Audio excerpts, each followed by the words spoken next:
Thank you very much for having me here, for inviting me to this conference. A low leadership guy in a leadership conference is quite an honor. Today I'm going to talk to you about the infrared tracers to study the chemical evolution of galaxies. First of all, I work in CEFCA, which is in Teruel. Many people have asked Alejandro and me this week about where the hell is CEFCA in Spain.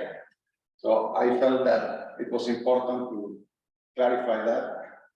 So Teruel is in a quite remote region, somewhere in between Valencia and Zaragoza.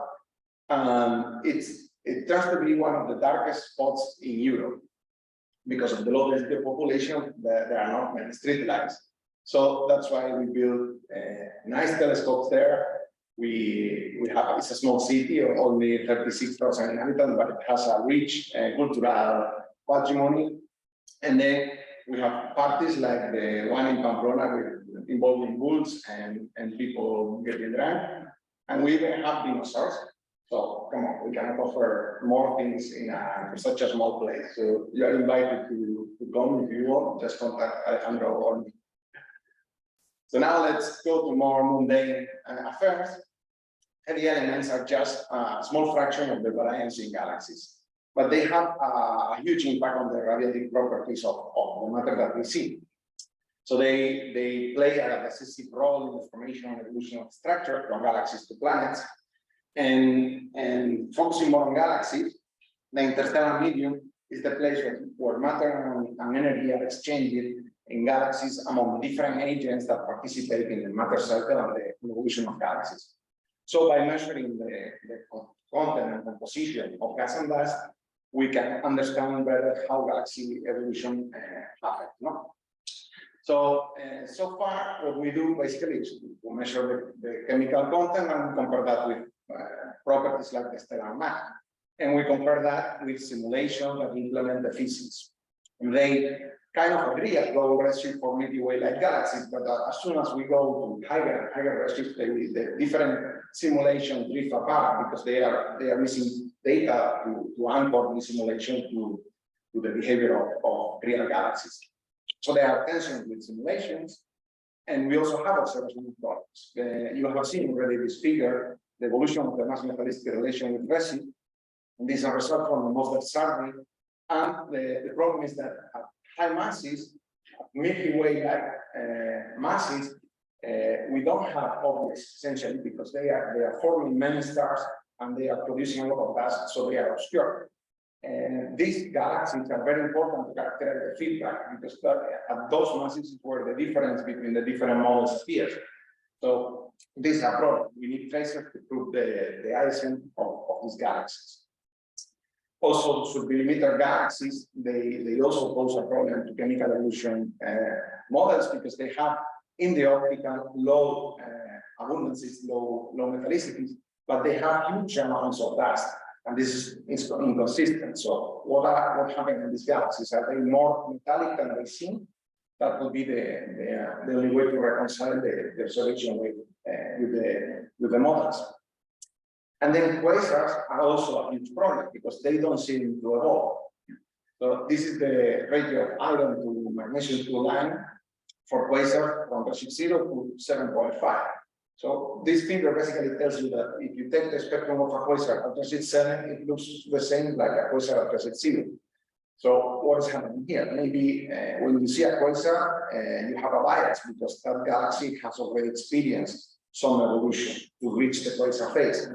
This is something that we have to investigate. And why infrared lines are going to help you in address all these problems? Basically, because in the infrared you have a plethora of lines that cover very different weight range, ionization potential, and density. So you can investigate from AGN accretion to star formation or even PDR. And the two big advantages of infrared lines are that they are insensitive to temperature and obscuration effects. So obscuration is easy to understand now. In the optical, you are obscure. And for example, when you go to the cosmic noon, this is the area covered by the Mosler survey. And in Mosler, for example, we don't have galaxies with star formation rates significantly larger than 100 swarms per year. But though this is the spot, this is the area occupied by Milky Way-like galaxies that are in the main sequence at the present. So you need an extinction insensitive tracer to prove the ISM of those galaxies. But even at low metallicities, you might have huge amounts of dust. This is another very nice result from the Mosler team.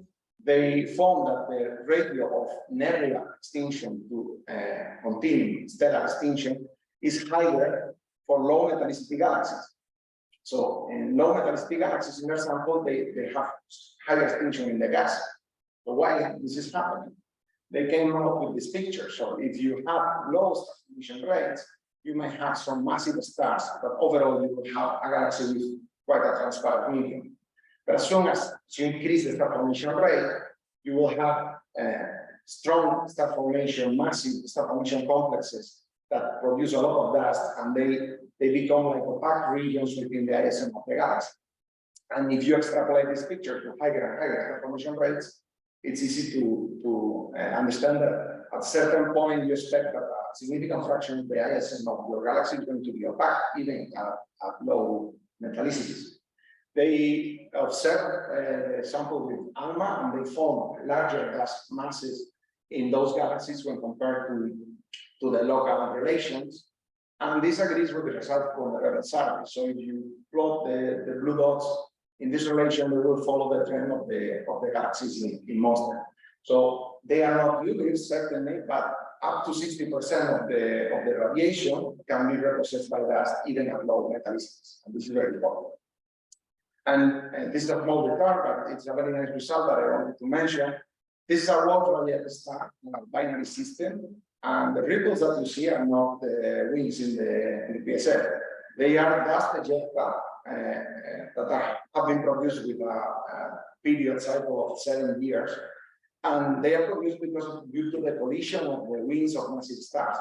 So even young stars are able to produce large amounts of dust, and they even took a spectrum with James Webb, and they found dust features. So in the future, it will be very interesting to investigate these contributors to the dust at low metallicities, because maybe not all the dust have to be counted by supernova.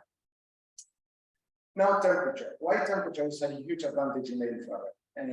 Optical lines are produced in levels that are higher, have higher energies, and so they require higher temperatures to get populated, especially the auroral lines. To populate the auroral line levels, you need very high temperatures, and when temperatures drop, then you don't detect the auroral lines any longer.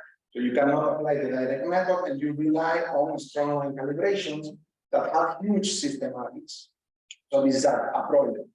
The advantage of the infrared is that the transitions are produced happen close to the ground level, and that means that they require less temperature to get populated. So about 1000 Kelvin, you already populate this level. So infrared transitions prove even much older plasmas.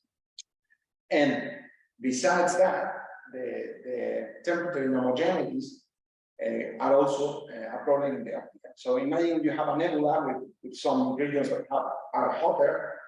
In the optical lines, these regions, because they are hotter, the emissivity is larger, and they will contribute more to the mix, introducing a bias in your measurements.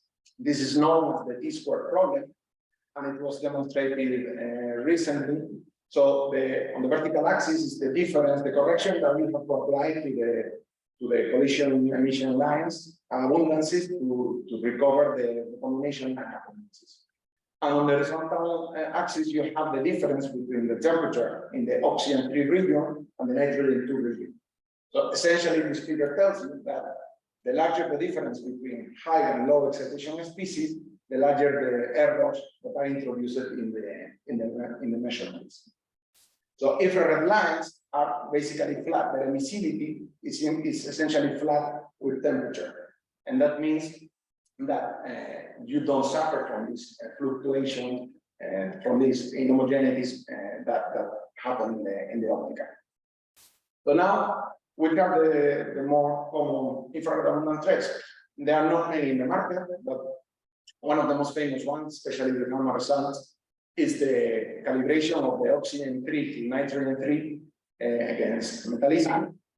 This is calibrated with photoionization models, but relies on proper description of the nitrogen or oxygen versus metallicity. So you need to understand this behavior for your objects in order to apply this method. Otherwise, you will be measuring the nitrogen or oxygen abundance, but you will not know how to translate that into metallicity.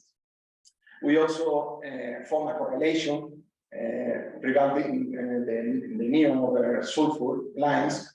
So it seems that at higher metallicity, sulfur is less abundant. And this is something we have to investigate that because this is an empirical calibration. Sulfur shouldn't leak into dust, but it is somehow. And there are results in the optical that show this a similar trend. So what we did basically is to develop a formalism to use the infrared lines to measure the abundances, to include all the infrared lines. This is based on H2 chemistry that was developed by Fernández-Ontiveros in the optical. So what we did was to extend that for the infrared lines. So the H2 chemistry is basically a grid of photoionization models that cover metallicities and overall abundances and ionization parameter, and then a Bayesian computation that compares the observations with the models and gives you the more likely abundances.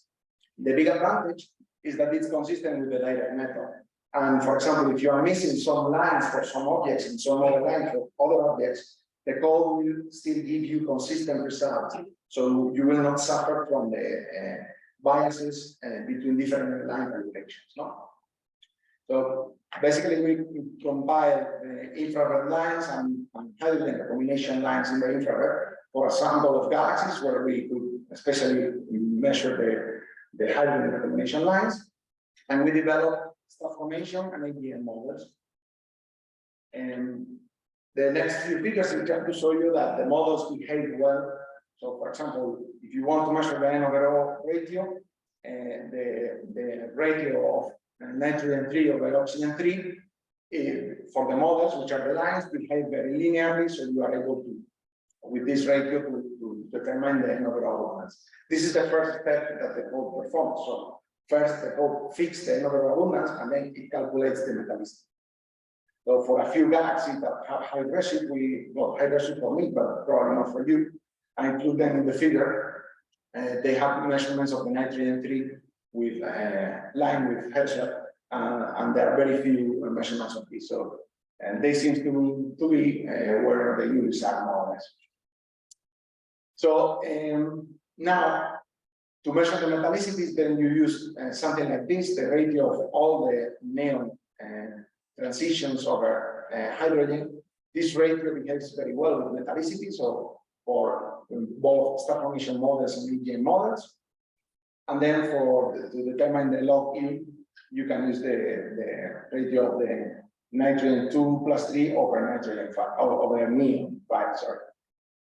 These models are evaluated, but AGNs lie on the upper branch, while star formation galaxies tend to lie on the lower branch.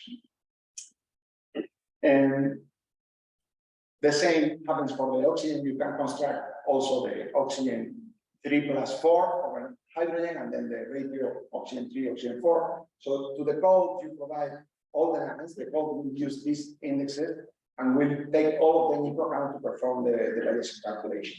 If you want to check if some of these observables is introducing some problems or whatever, you can remove it and then run the code again. So you can download the code, is publicly available, it's very easy to use, and you can download it here. And if you are interested, just contact me, Borja, or Enrique, and we will be glad to help you. So now I will focus a bit more on the comparison between infrared and optical abundances. Do they look, are they similar? So this is, and on the horizontal axis, you have the optical abundances measured with the same code with H2K, so we are using the same methodology. And then on the vertical axis, the infrared values. These are star-forming galaxies, from dwarf galaxies to solar-like metallicity galaxies, also including some units. And as you can see, the correlation is okay. They predict similar values within 0.1, 0.2 Vex scatter. But I want to point out that the differences here are not errors in the one methodology or the other. They are differences because you are proving different gas. For example, I choose this galaxy NBC 3198, which has almost double metallicity in the infrared. But when you look at the images, it's obvious why this is happening. In the optical, the nucleus is very thin, so you are probably proving the metallicity of the disk or the spiral arms. While in the infrared, you have a strong source in the nucleus. So it's no surprise that you find differences when you compare optical and infrared abundances. We also find for ADN some differences in the abundances at high values and also in the NOVRO ratios. We have tried to correlate these differences with densities, ionization parameter, and we didn't find any clear trend. So we tend to interpret these differences, especially in the NOVRO ratios, as differences in the ionization structure. No? The infrared lines are nitrogen-free and oxygen-free, so they are proving a hotter region probably closer to more massive stars, while the optical traces nitrogen-2 and oxygen-2, which is probably more biased to more external and more diffuse regions. But this is something that we have to investigate with result observations of nearby star-forming regions. We reproduce the NOVRO versus metallicity diagram with a somewhat lower metallicities in the somewhat lower NOVRO abundances in the infrared. And now I want to show some examples to tell you that you have to be careful when you apply this calibration to high-resolute galaxies in which you only have the nitrogen and oxygen-free lines. So if you want to apply this method, you have to be sure that your objects respect the local correlation between nitrogen overall and overall metallicity. Because if you have objects like the green pea galaxies that they experience some gas accretion event and they deviate from the local correlation, then you will have low metallicities but relatively high nitrogen over oxygen ratios. So if you directly apply this calibration, assuming that they are in the local relation, then you will get high metallicities for objects that in reality they are low metallicity, but they have high nitrogen. So be very careful when you apply this. We, for example, for star-forming galaxies and some high-resolute galaxies, we apply the oxygen-3 over nitrogen-2, and it seems to work. They show the high-resolute galaxies, they are more or less where the UVs are, but this is strongly dependent on the nitrogen abundance. So this ratio is dependent on nitrogen abundance and the ionization parameters. So be very careful when you apply these methods. And now a very nice science case that we published. So it came out in the archive last week, and I want to show some here.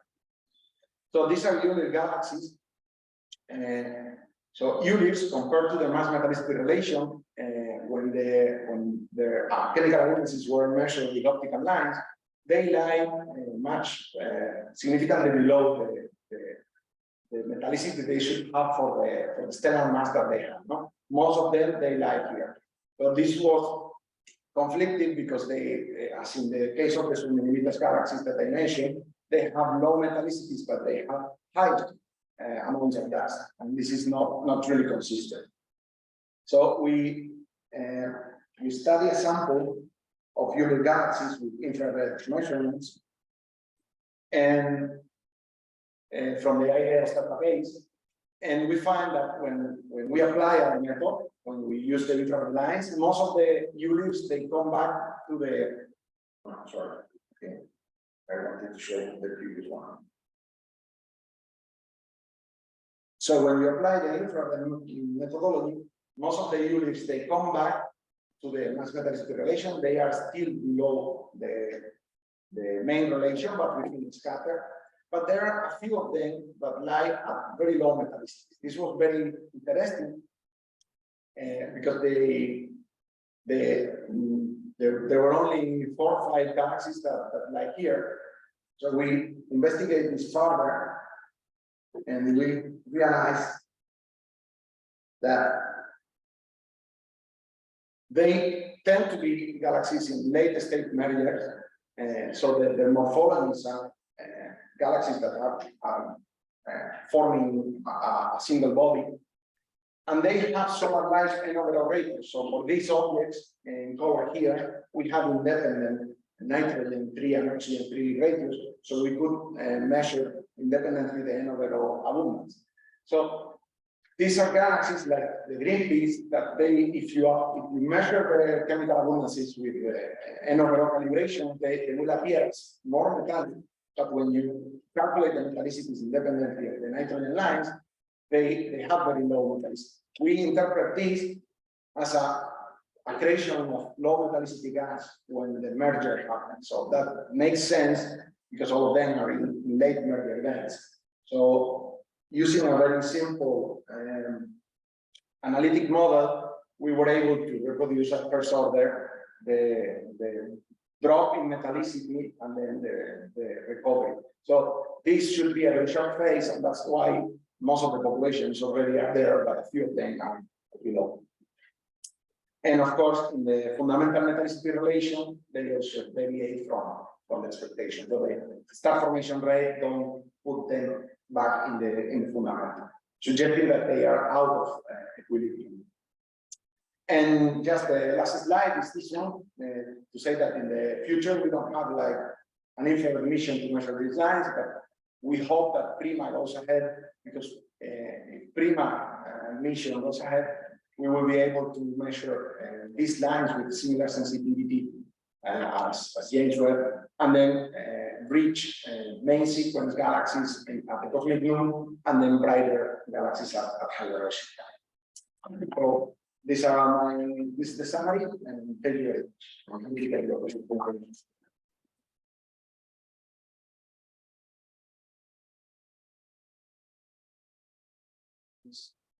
They're like almost certain beyond the 1957 or even 1901, and also the nitrogen free lines, so your free line. How robust is to use this equal over, OV or as a mechanism trader? Because that huge type of The problem is that it's more difficult to model. No? C2 can be excited by collision with electrons, collision with atoms, with molecules, and collision with atoms. So you need to have a good description of the C2 in the local galaxy in order to apply those models to hydrogen. Also carbon, again, part of the CNO cycle, so it suffers the same problem as nitrogen. So which is an additional. So if you are using C over N to measure the metallicity of a galaxy at hydrogen, take that with a grain of salt, because you need to know a good characterization of the mechanism of that galaxy. Otherwise, the measurement that you get can be anything.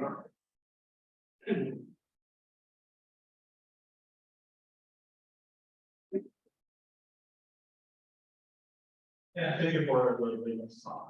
I have a question about the quantification of the ion potential lines.